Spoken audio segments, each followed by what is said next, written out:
Assalamualaikum warahmatullahi wabarakatuh. Halo teman-teman, apa kabar kalian? Selamat datang kembali di Halusinasi.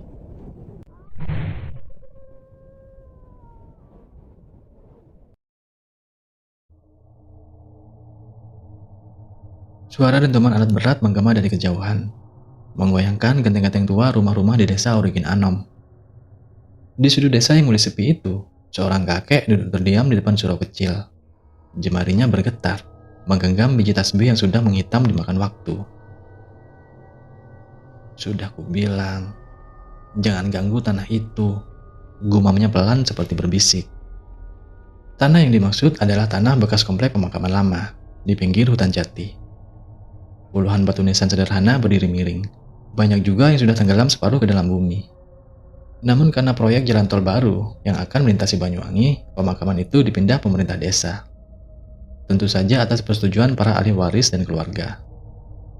Hampir semuanya sudah dilaksanakan. Tapi ada satu kuburan yang sangat susah untuk dipindah. Bahkan para warga menyebut namanya dengan sangat pelan dan hati-hati.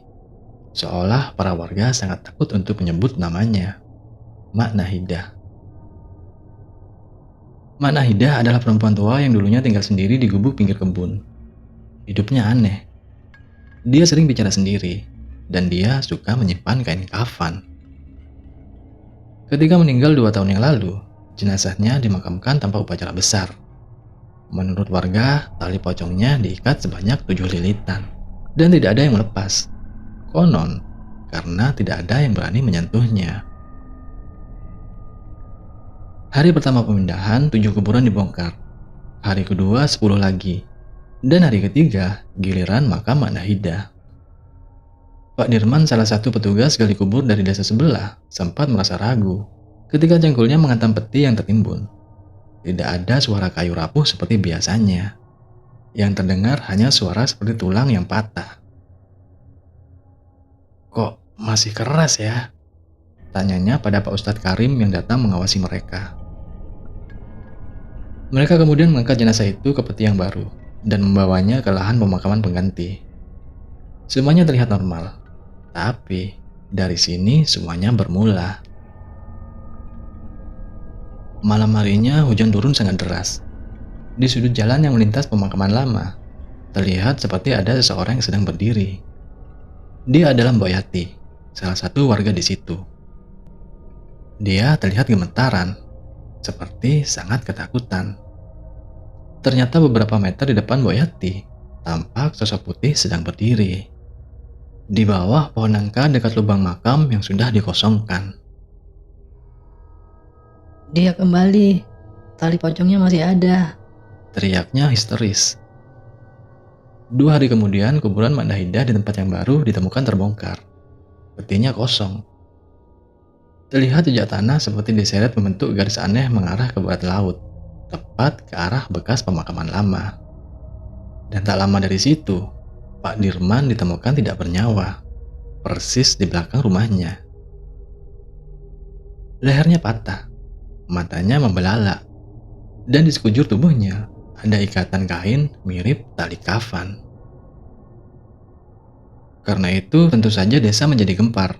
Sejak saat itu, satu persatu orang yang terlibat pemindahan makam Mak Nahidah mulai menjadi korban. Ada yang menghilang, tapi banyak dari mereka meregang nyawa. Dan kejadiannya selalu terjadi saat malam Jumat. Tak ada tanda apapun, hanya jejak kaki lumpur yang mengarah ke rumah korban. Tapi yang paling menyeramkan adalah kondisi semua mayat korban. Lehernya patah seperti dipelintir dengan satu tarikan. Menurut cerita keluarga korban, sebelum kejadian sempat terdengar seperti suara ketukan dari arah jendela sebanyak 3 kali. Waktu berlalu. Di malam yang sunyi, Mbah Sastro, penjaga surau itu, menatap ke arah pemakaman lama, yang kini ditutup oleh seng proyek. Tali 7 lilit belum lepas. Dia tak akan tenang. Dia akan terus menuntut sampai ritualnya sempurna, kata Mbah Sastro. Suaranya lirih tapi tegas, seperti doa dari masa lampau. Dan setelah Mbah Sastro berkata demikian, tiba-tiba dari balik seng proyek yang berkarat, terdengar suara gesekan seperti kain basah yang diseret di tanah. Malam itu langit di desa Oringin Anom tak bertabur bintang. Bulan sabit pun hanya mengintip malu di balik awan yang kelabu. Angin berdesir pelan, membawa bau anyir tanah basah dan aroma samar bunga kenanga yang entah dari mana asalnya. Di dalam surau kecil yang sudah lapuk, Mbah Sastro menggelar sejadah, tapi bukan untuk sholat. Dia sedang menyiapkan sesuatu. Selembar kertas bertuliskan huruf pegon, setangkai bunga melati kering, dan seutas tali putih yang tampak usang. "Kalau tak ada yang mau bicara, biar aku yang buka aib lama ini," bisiknya lirih. Dulu, sebelum proyek besar jalan tol dan semua keramaian itu datang, desa Oringin Anom hidup dalam keseimbangan yang aneh. Ada bagian desa yang tak tersentuh, tepatnya di pinggir kebun dekat hutan jati. Disitulah gubuk Mak Nahidah berdiri. Mak Nahidah bukan orang di desa itu. Dia datang puluhan tahun lalu. Kabarnya dia datang dari Belambangan, membawa satu koper tua dan sehelai kain kafan. Dia tidak menikah, tidak memiliki keluarga. Dia hidup dari mengobati orang sakit, membantu persalinan, dan melakukan hal-hal yang tidak bisa dijelaskan secara syariat. "Jangan pernah main ke rumahnya malam-malam. Kau bisa pulang bukan jadi dirimu lagi," pesan orang tua dulu. Tapi ada satu hal yang paling membekas di ingatan para warga. Saat peristiwa Mak Nahidah dituduh menjadi biang keladi kematian anak Pak Lurah. Anak itu kerasukan dan meninggal dengan tubuh terlipat seperti kertas. Warga marah. Mereka nyaris membakar rumah Mak Nahidah. Tapi Mak Nahidah malah muncul di depan para massa dengan wajah datar, lalu mengucap kalimat yang kini menjadi mitos. "Kalau aku mati, kuburkan aku di ujung tanah ini. Ikat 7 lilit, dan jangan kau buka satupun. Kalau terbuka, maka kalian akan membuka kutukan itu sendiri," kata Mak Nahidah dengan tatapan tajam ke arah para warga. Awalnya orang-orang mengira itu hanya ancaman kosong. Tapi saat Mak Nahidah benar-benar meninggal di usia 87 tahun, tubuhnya sulit dikafani. Kulitnya keras, matanya tidak mau tertutup. Tidak ada anak, tidak ada suami, maka penguburan dilakukan oleh warga dengan penuh rasa was-was. Dan atas desakan tetua kampung, tali pocongnya akhirnya dililit 7 kali. Bukan untuk menahan arwah, tapi untuk mengunci sesuatu yang lebih tua dari dirinya. Kejadian itu sekitar 20 tahun yang lalu, dan sepertinya mitos itu akan terbukti saat ini. Di salah satu rumah terlihat seorang tengah duduk di atas kursi kayunya. Orang itu tampak gelisah. Itu adalah Pak Ustadz Karim. Sepertinya dia sedang berzikir. Terlihat dari mulut dan tasbih di tangannya yang terus bergerak. Tak berapa lama terdengar suara ketukan dari jendela. Ustadz Karim sempat terkejut. Dia bergegas menuju jendela dan membuka tirainya. Tapi tidak ada siapa-siapa. Hanya bunga kenanga yang basah menempel di kaca. Saat Ustadz Karim membalikkan badan, tiba-tiba suara itu terdengar lagi. Tapi dari halaman belakang. Kali ini suara itu seperti suara kain yang diseret di tanah. "Bukan tempatku. Aku ingin pulang." Suara berat dan serak terdengar berbisik di telinga Ustadz Karim. Keesokan harinya, Ustadz Karim ditemukan tidak sadarkan diri di dapur. Tapi ada yang aneh. Di tembok dapur terlihat sebuah tulisan. Sepertinya itu ditulis menggunakan jari kotor karena tanah liat. "Lilit ketiga sudah lepas," bunyi tulisan itu. Warga desa mulai panik. Karena tiap malam Jumat, satu lilit pocong terlepas. Entah oleh siapa. Tinggal 4 lilitan lagi. Dan tiap lilitan yang terlepas, satu nyawa jadi tumbal. Mbah Sastro tahu, ini bukan hanya arwah penasaran biasa. Ini adalah kutukan dari masa lalu, yang terikat dengan tanah, darah, dan janji yang pernah dilanggar. Singkat cerita, suatu siang terlihat seorang pemuda tengah turun dari sebuah angkutan umum di ujung desa. Namanya Arif Pratama, 27 tahun. Lulusan antropologi dari Surabaya. Dia pulang ke Banyuwangi karena Bu Warni ibunya baru saja terkena stroke ringan. Ibunya adalah satu-satunya keluarga Arif yang tersisa. Dan Arif tak pernah tertarik dengan hal-hal mistis. Hingga suatu malam, saat dia baru selesai menaruh termos di meja dapur, tiba-tiba Bu Wardi menunjuk ke arah jendela dengan gemetar. Sontak Arif menoleh ke arah yang ditunjuk ibunya. Tidak ada siapa-siapa. Tapi, samar terlihat seperti ada bekas tangan basah yang menempel di kaca itu. Arif kemudian memeriksa keluar. Ternyata di salah satu sudut jendela, ada tali kafan basah yang tergantung, dan bunga kenanga kering di dalamnya. Tapi saat itu Arif berpikir, mungkin hanya orang iseng saja. Mungkin. Besok paginya Arif mendatangi Pak Lurah. Dia ingin tahu kenapa banyak warga yang mengungsi ke rumah saudaranya di luar desa. Tapi di luar dugaan, Pak Lurah hanya memberi satu jawaban. Jangan ikut campur. Ini urusan tanah dan dosa yang tua, kata Pak Lurah sembari berbalik meninggalkan Arif. Namanya anak muda, mendengar jawaban seperti itu tentu kurang puas. Entah kenapa Arif teringat satu nama, Mbah Sastro. Tanpa pikir panjang, Arif bergegas pergi ke arah surau tempat Mbah Sastro berada. Setelah sampai surau, Arif pun memberi salam. Dan tak berapa lama, Mbah Sastro keluar dari dalam surau dengan membawa sesuatu di tangannya. Ternyata itu adalah sebuah catatan tua. Catatan itu berisi tulisan tangan, semacam catatan ritual kuno tentang pengikat tanah yang lapar. Dalam bahasa Pegon dan aksara Jawa kuno, disebut tentang pocong pengunci kutukan. Jika mayat dibungkus dengan 7 lilitan, maka yang dikunci bukan arwahnya, tapi sesuatu yang bersamanya. Bila ikatan itu dibuka, maka batas akan hancur. Jadi arwahnya hanya penjaga. Manahidah bukanlah sumber kutukan, dia hanya penjaga. Di halaman belakang surau, Arif menggali lebih dalam tentang catatan itu, bersama Mbah Sastro yang akhirnya mau bicara. Manahidah dulu bukan dukun. Dia keturunan pengepon tanah. Semacam penjaga dimensi antara dunia kita dan sesuatu yang terkubur sejak zaman Belambangan dulu. Dia sudah tua. Dia sudah capek menjaga. Tapi ketika meninggal tak ada pewaris. Makanya dia minta dikafani dengan 7 lilitan, supaya dia bisa terus menjaga meski sudah meninggal, kata Mbah Sastro dengan lirih. Lalu, kenapa sekarang dia bangkit, Mbah? Tanya Ari. Karena kalian gali kuburnya, dan kalian pindahkan penjaranya, jawab Mbah Sastro. Sementara itu malam mulai datang. Desa kembali diselimuti kabut. Dari arah kuburan lama yang ditutupi seng proyek, terdengar sesuatu seperti kain yang dikibaskan. Pocong itu muncul lagi. Tapi ini lebih tinggi, lebih bengkok dan lebih menyeramkan. Kepalanya menunduk seperti patah. Matanya kosong dan di tubuhnya hanya ada 4 lilitan yang tersisa. Dia bergerak melompat pelan menuju suatu rumah. Itu rumah Arif.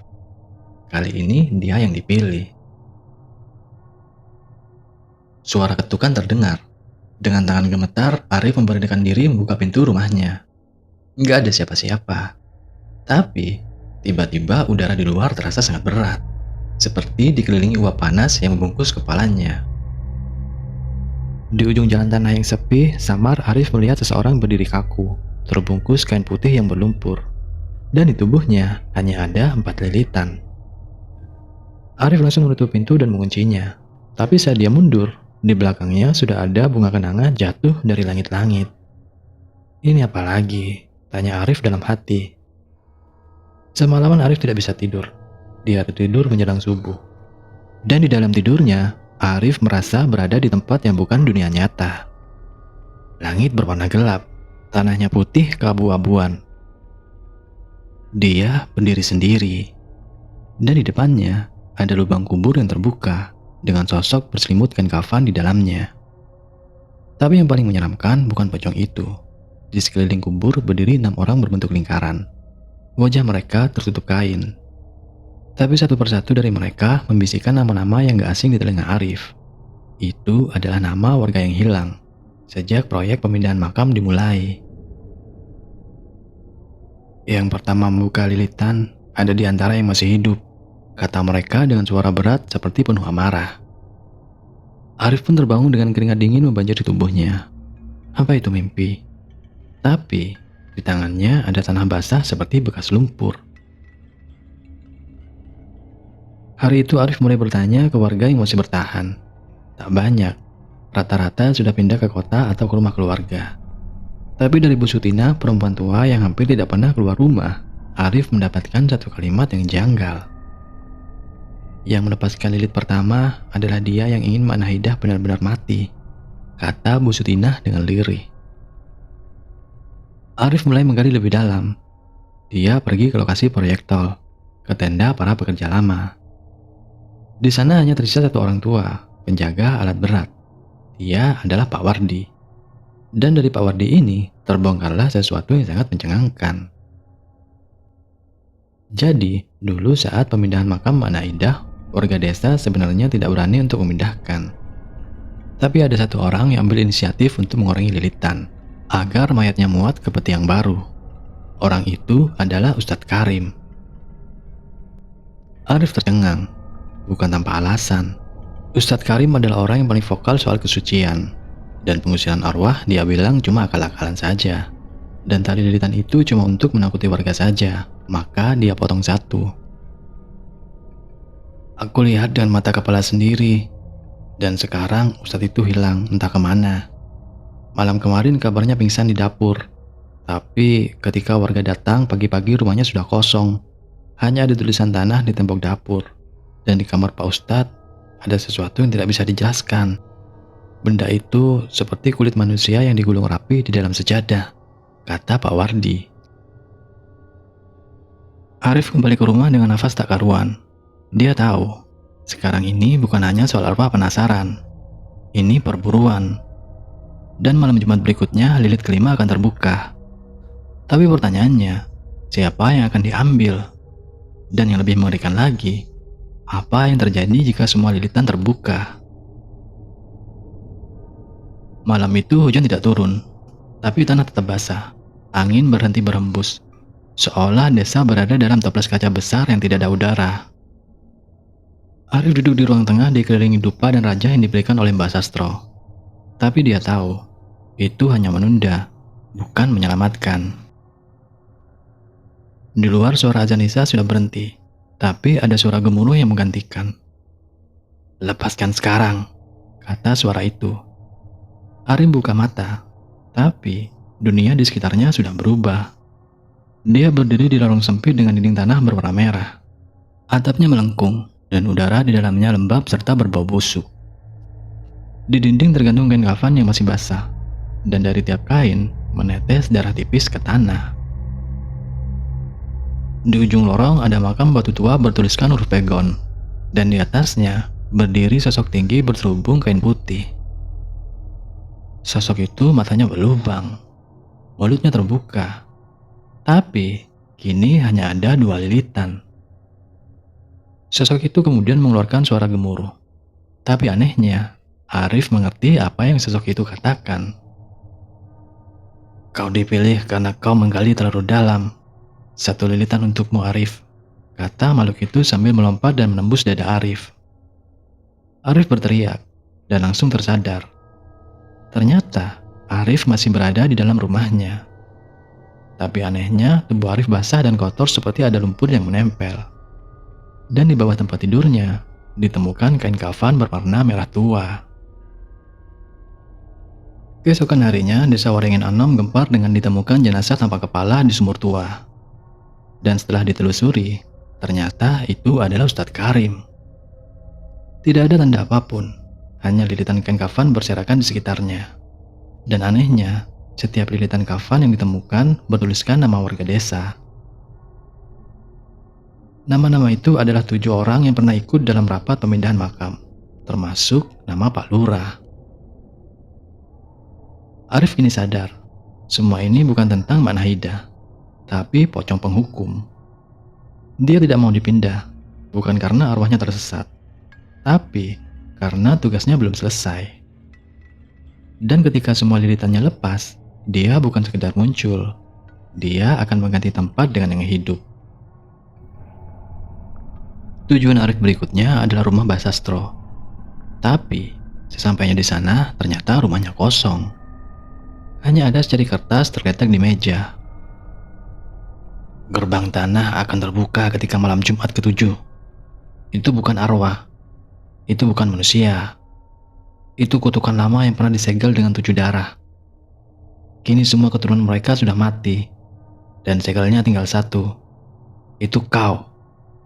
Isi dari surat itu.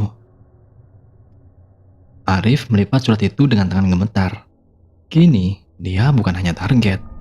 Dia adalah kunci terakhir. Malam itu juga dia memberanikan diri ke rumah satu-satunya orang yang mungkin tahu kebenarannya. Tujuannya adalah janda tua yang dulu pernah bekerja di rumah Mak Naidah saat dia masih hidup, Bu Saminah. Rumahnya terletak di ujung desa, tersembunyi di balik pohon jati tua. Begitu Arif hendak mengetuk pintu, tiba-tiba terdengar suara lirih dari dalam rumah. Kau sudah terlalu dekat, Arif. Tapi kalau kau mau tahu, dengar baik-baik. Aku hanya bisa cerita sekali. Setelah itu, kau tidak boleh kembali ke sini lagi, kata suara itu. Bu Saminah duduk di lantai, menyalakan lampu minyak. Lalu dia membuka sebuah kotak kayu tua. Di dalamnya ada foto hitam putih. Di situ terlihat 7 perempuan muda berdiri sejajar. Semuanya berpakai kebaya dan memakai kain jarit. Salah satunya adalah Mak Naidah. Dulu desa ini pernah diserang penyakit misterius. Anak-anak mati mendadak. Tubuhnya lemas, matanya membiru, dan tidak bisa dikubur. Karena setiap kali dikubur, tanahnya akan terbuka lagi. Lalu datanglah dukun dari lereng Ijen. Dia berkata kalau ini bukan penyakit. Ini karena ada lubang antar dunia yang terbuka, dan hanya bisa ditutup dengan tumbal 7 anak. Darah mereka dipilih, termasuk Mak Naidah. Tapi hanya 6 yang benar-benar tewas. Mak Naidah tidak sepenuhnya mati. Dia dijadikan segala hidup. Dia dimasukkan hidup-hidup ke liang kubur, diikat 7 lilitan dan dibacakan mantra pengunci gerbang bawah tanah. Tapi dengan syarat, kuburannya tidak boleh dipindah. Sekarang satu persatu keturunan dari orang-orang yang menyetujui perusakan segel itu sedang diburu. Karena tiap lilitan bukan cuma pembatas, tapi segel untuk menahan arwah-arwah yang kelaparan. Kalau lilitan ketujuh terbuka, bukan hanya Mak Naidah yang keluar, tapi semua yang ada di bawahnya. Pergilah ke Sendang Sari, temui dia. Dia bernama Sukmo, kata Bu Sumina sambil berbalik meninggalkan Arif sendiri. Arif pulang dengan kepala panas dan pikiran seperti terpecah dua. Tiba-tiba ponselnya bergetar. Satu pesan masuk dari nomor tidak dikenal. Malam Jumat ke-6, lilitan ke-6 akan lepas, dan namamu tertulis di batu kubur yang kami gali. Bunyi pesan itu.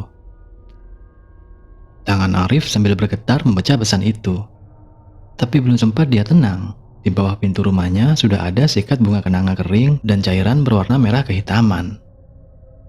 Seketika Arif berbalik dan mengerahkan kepalanya ke arah kuburan lama. Di situ dia melihat 7 sosok putih berdiri kaku, memandang ke arahnya. Tanpa aba-aba, Arif langsung masuk ke dalam rumah dan mengunci pintunya. Kakinya sudah lemas. Akhirnya dia jatuh terduduk di dekat pintu. Dia menangis sejadinya, memikirkan bagaimana nasibnya ke depan. Semalaman dia tidak bisa tidur, karena di telinganya seperti terdengar suara-suara serak yang terus memanggil namanya. Singkat cerita, pagi itu Arif terlihat melaju mengendarai motor tuanya. Wajahnya terlihat kusut, dan area matanya agak kehitaman. Sepertinya belakangan ini dia kurang tidur. Sekarang tujuannya hanya satu, Dusun Sendang Sari. Tempat tinggal Mbak Sukmo, orang yang disarankan Bu Sumina. Tempatnya lumayan jauh, melewati sawah gelap dan pohon beringin besar, yang konon di situ adalah pintu siluman penunggu tanah Jawa. Motor Arif sempat mati 2 kali, tapi dia teruskan dengan penuh tekad, karena waktu sudah sangat mepet. Malam Jumat ke-6 hanya tinggal hitungan jam saja. Sesampainya di rumah Mbak Sukmo, Ari langsung disambut dengan bau dupa bercampur belerang. Rumah itu seperti bukan bagian dari dunia ini. Dindingnya penuh tulisan aksara Jawa kuno. Di tengah ruangan ada lingkaran dari darah ayam hitam yang sepertinya baru saja dipotong. Mbak Sukmo kemudian berdiri sambil membawa tongkat dari tulang kerbau. Aku mau tanya soal Mbak Naidah. Kenapa dia memburu kamu? Apa karena segel itu lepas? Tanya Mbak Sukmo tidak ramah. Mendengar itu Arif kaget. Kenapa dia bisa tahu? Arif hanya diam tidak menjawab. Bagus, berarti memang waktumu sudah datang. Kau harus tahu, kalau kau mau menghentikan semua ini, satu nyawa harus dikorbankan secara sadar. Itu adalah syarat alam. Dan ada lagi, kau tak akan pernah berhasil, kecuali kau tahu nama sebenarnya, kata Mbak Sukmo dengan tegas. Lagi-lagi Arif terdiam. Ternyata Manahidah bukan nama aslinya. Itu adalah nama yang diberikan setelah dia disegel. Nama aslinya disembunyikan, karena menyebutnya berarti membangunkan dirinya sepenuhnya. Tapi aku tahu di mana nama itu berada. Kau harus mencurinya dari tempat yang paling terlarang, di dasar sumur tua tempat kepala Karim tertanam. Lanjut Mbak Sukmo. Tanpa banyak tanya, Ari kembali ke desa. Tengah malam dia mengendap masuk ke sumur itu. Rasanya dingin, bahkan lebih dingin dari biasanya. Saat dia menuruni tali dan lampu senternya mulai bergetar, Arif melihat sebuah batu pipih dengan ukiran sebuah nama. Saraswati binti Doro Sentono. Saat dia sebut nama itu dalam hati, tiba-tiba sumur itu bergemuruh. Suara serak terdengar dari dasar sumur. Akhirnya ada yang ingat siapa aku, kata suara itu. Bersama dengan itu, tangan putih muncul dari dalam air dan menarik Ari ke dalamnya. Dunia menjadi gelap, tapi sebelum dia tenggelam, sebuah tangan tua menariknya keluar. Itu Mbak Sukmo. Sekarang kau punya kuncinya. Tapi ingat, menyebut nama itu di atas makamnya akan membangunkan dia dengan kekuatan penuh. Jangan lakukan, kecuali kau siap, kata Mbak Sukmo. Malam itu hujan turun sangat lebat. Arif duduk dalam lingkaran mantra buatan Mbak Sukmo. Lilitan keenam akan lepas malam ini. Dengarkan baik-baik. Kalau kau dengar suara ketukan 3 kali, jangan kau buka pintu. Kalau kau mendengar suara ibumu memanggil dari luar rumah, abaikan. Itu bukan ibumu. Dan kalau kau melihat pocong itu berdiri di ujung lorong, jangan sekalipun sebut nama Saraswati. Kecuali kau ingin dunia kita dan dunianya bertukar tempat. Lanjut Mbak Sastro. Tengah malam tiba. Arif mulai mendengar suara. Tapi bukan ketukan, melainkan suara lilitan kafan yang ditarik. Saat dia membuka mata, benar saja, dia datang. Pocong itu kini hanya tersisa 1 lilitan di kepalanya. Dia menatap Arif dengan lubang mata yang membara. 3 kali kau sebut nama itu, dan aku akan hidup. Kau yang akan menggantikanku. Ucapkan nama asliku sekarang, kata pocong itu persis di depan Arif. Malam Jumat ke-7. Awan hitam menutupi bulan. Angin menderu dari arah makam lama. Tidak ada suara jangkrik. Tidak ada suara burung malam. Hanya satu suara nafas berat dari dalam tanah. Di rumah Arif, seluruh jendela ditutup kain kafan. Mbak Sukmo terlihat menggambar lingkaran pelindung terakhir. Dari getah damar, darah kelinci, dan abu sisa pembakaran tulang. Kau harus kuat.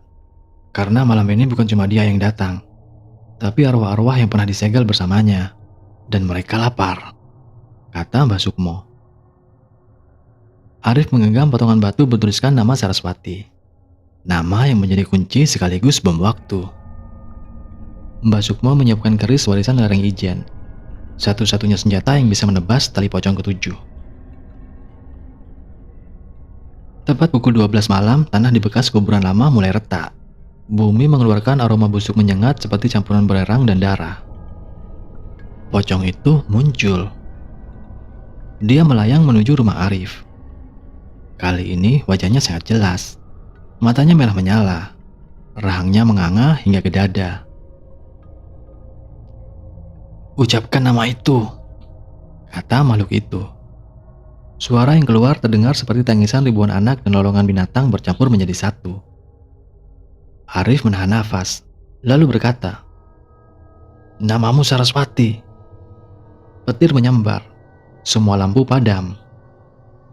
Tiba-tiba pocong itu meledak menjadi kabut hitam. Hingga akhirnya muncul wujud aslinya. Dia adalah wanita berjubah putih berambut api. Dengan lubang di dahinya. Tangannya panjang, menjulur hingga menyentuh tanah. Dulu mereka kubur aku hidup-hidup. Sekarang biar dunia ikut terkubur bersama dendamku, kata makhluk itu. Tapi sebelum dia sempat menyentuh tanah, Arif melukai telapak tangannya sendiri, hingga darahnya menetes ke bilah keris. Dia melompat ke depan makam yang sudah terbuka, dan meneriakkan mantra yang sudah diajarkan oleh Mbak Sukmo. Dengan darah yang membangunkan, aku patahkan dendam yang membusuk. Kembalilah ke liangmu Saraswati, teriak Arif dengan tegas. Keris kemudian ditancapkan ke tanah. Saraswati berteriak, bersamaan dengan suara petir yang menggelegar. Dari bawah kuburan, muncul ratusan tangan pucat. Tangan itu kemudian menarik Saraswati kembali. Itu adalah tangan-tangan para arwah yang pernah disegel bersamanya. Saraswati terus berteriak dan mencoba menggapai Arif. Saat itu Arif sudah pasrah, tenaganya benar-benar sudah terkuras habis. Arif hanya bisa memejamkan mata dan menanti takdirnya. Ternyata tidak ada tangan yang menggapainya. Saat dia membuka mata, Mbak Sukmolah yang menahan tubuh Saraswati. Lanjutkan hidupmu Arif, tapi ingat, gerbang ini tidak pernah benar-benar tertutup, teriak Mbak Sukmo. Dia merelakan jiwanya ikut terkubur bersama Saraswati dan arwah-arwah yang tersegel. Dengan ledakan cahaya terakhir, makam kembali utuh. Semuanya sunyi, dan Mbak Sukmo ikut lenyap. Keesokan harinya, warga menemukan makam lama tertutup sangat sempurna. Tidak ada bekas retakan. Tidak ada tanda-tanda kegaduhan semalam. Tapi Arif tahu kalau semua itu nyata. Dan saat dia membuka kamarnya, ada satu benda tergantung di dindingnya. Itu adalah tali kafan dengan catatan kecil yang tertulis dengan darah. Satu lilitan tersisa, sampai generasi berikutnya lupa akan namaku. Bunyi tulisan itu. 3 bulan setelah peristiwa itu, desa Waringin Anam kembali sepi. Proyek jalan tol dilanjutkan. Bekas pemakaman lama diratakan, menjadi taman kecil yang dibuka untuk umum setiap akhir pekan. Arif pindah ke kota Banyuwangi mencoba hidup baru sebagai guru honorer di sebuah SD pinggiran. Dia menjadi seorang pendiam. Rambutnya terlihat lebih panjang. Matanya seperti orang yang tidak pernah benar-benar tertidur. Hingga suatu sore, dia diminta menjaga kelas 6. Tiba-tiba seorang murid perempuan mengangkat tangannya. Pak, ada tali putih panjang banget. Dia gerak-gerak sendiri loh Pak, kata gadis itu. Oh, masih ada, kata Arif dalam hati. Tapi dia mencoba tersenyum dan berkata pada muridnya kalau itu hanyalah kain biasa. Saat jam pelajaran berakhir, Arif berjalan menuju ke belakang sekolah. Dan benar, di dekat jemuran tua terlihat sebuah tali kafan tergantung seperti sedang dijemur. Dan di sisinya tertulis dengan spidol berwarna merah. Aku sudah bilang, satu lilitan masih tersisa. Bunyi tulisan itu. Arif melangkah mundur. Bersamaan dengan itu terdengar suara. Itu suara seperti orang yang sedang melompat. Tapi suara itu hanya terdengar sesaat. 1 minggu kemudian muncul potongan berita di salah satu koran lokal di sana. Guru honorer ditemukan tewas tergantung di dalam kelas. Diduga dia mengakhiri hidupnya sendiri menggunakan seutas kain berwarna putih. Polisi masih menyelidiki motif kematian misterius di SD negeri tersebut. Korban dikenal tertutup dan mengalami trauma berat. Konon, sampai hari ini setiap malam Jumat Legi ada tali putih melambai-lambai di tiang bendera. Dan kadang ada suara anak kecil berteriak, memanggil satu nama, Saraswati.